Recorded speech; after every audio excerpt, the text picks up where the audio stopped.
Well, when her soldier husband was deployed to Iraq for a year, Kristi Hart was left with her hands full. Yeah, she worked a full-time job and raised a toddler and 3 teenagers. Plus, she fixed more than a few problems around the house. As Jennifer Lindgren reports, Michael Hart says his wife deserves to be pampered this Mother's Day. Okay, there we go. When Captain Michael Hart was called to serve his country in Iraq last April, he knew his wife Kristi would be serving too, but in a different way. She was. I was away, but she was having to take care of the things I couldn't take care of because I was gone. Married for 5.5 years, the Middleburg couple are partners, splitting time taking care of work, home, and children. Kristi knew the shift in responsibility wouldn't be easy. Basically, I was working full-time. I have a 3-year-old.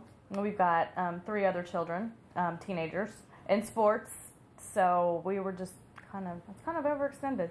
She managed to keep the family together, but not long after the deployment began, she says everything else seemed to fall apart, starting with the kitchen. Disaster number 1, the microwave died on me from day 1. Then went the stove. That was a disaster. I had to beat it to get it to come on. And on. The dryer died. And on. We had a leak in our ceiling. And on. Then the kitchen faucet died. It was comical. Kristi stepped up, handled it all on her own. My goal was to keep his fish alive, and I kept a fish alive. When Captain Hart returned at the end of March, he couldn't have been more proud. I think she did superb. Kristi says she was just doing her duty. I'm just like all of the other mothers and military wives and single parents, men or women, that do this every day.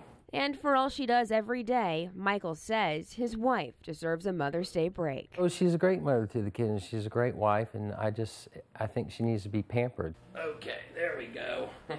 That is so sweet. Well, Kristi Hart says, of course, when her husband came home, nothing else broke. Why does it work like that? Well, she and Michael met while working at Wolfson Children's Hospital. She's a supply manager and he's an OR nurse.